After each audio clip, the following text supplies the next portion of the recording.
Hi guys, welcome back to our YouTube channel. So in this video, I'm going to show you on how to use green screen in CapCut. So to start, just open your CapCut application first.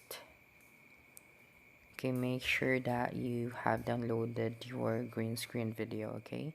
Now click on the plus icon to create a new project. Okay, now click on overlay from the list of the options at the bottom corner.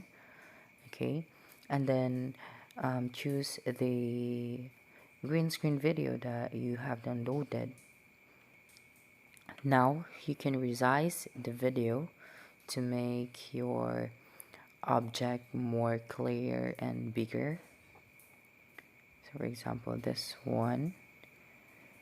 Okay, now slide to your right and then click on cut out from the options and then click on chroma key.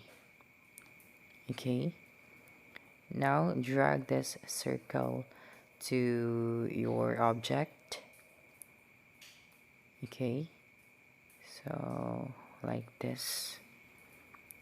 Now adjust the intensity, adjust it to 100%. You can also adjust the shadow. Then click on the check icon at the bottom right corner of your screen. And then finally, you can now see that the green background of your object has been disappear. So that's how you can use green screen in CapCut. So don't forget to subscribe for more video tutorials in the future. Bye bye.